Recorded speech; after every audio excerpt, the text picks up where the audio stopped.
আমি এখন চলে এসেছি কলকাতার কাছেই কিন্তু ফুলের স্বর্গে। দেখো এখানে আসলেই কিন্তু তোমরা ফুলের স্বর্গে চলে আসতে পারবো। কলকাতার এত কাছে আর নানা রকম ফুল কিন্তু এখানে পাবে। যারা ফুল ভালোবাসেন, ফুল যাদের কাছে প্রিয়, তারা কিন্তু চলে আসতে পারো এই স্থানটিতে।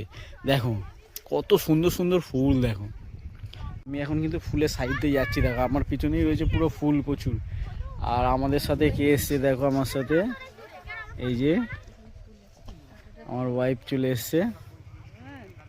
গড ফুলগুলি জাস্ট দেখো, ফুলের স্বর্গ কিন্তু। দেখো কলকাতার এত কাছে ফুলের স্বর্গ, অবাক লাগে। দেখো দারুণ কিন্তু। দেখো এই দেখো ফটোশ্যুট চলছে এখন ফুলের কাছে, নাইস লাগছে। দেখো কত, আর এখানে কিন্তু অসংখ্য কিন্তু গাঁদা ফুল রয়েছে। দেখো এ পাশে গাঁদা ফুল রয়েছে, ও পাশে মোরগ ফুল আরও রয়েছে, প্রচুর কিন্তু রয়েছে। দেখো কলকাতা থেকে মাত্র 1 ঘন্টা 1.5 ঘন্টা দূরত্বে চলে আসো রানাঘাটের চাপড়াতে। সেখানে আসলে পেয়ে যাবে অজস্র ফুলের বাগান। আর তোমরা এই ভিডিওটি সম্পূর্ণ দেখতে গেলে তোমরা আমরা ইউটিউব চ্যানেলে দীপগ্নি ব্লগসে চলে যাও।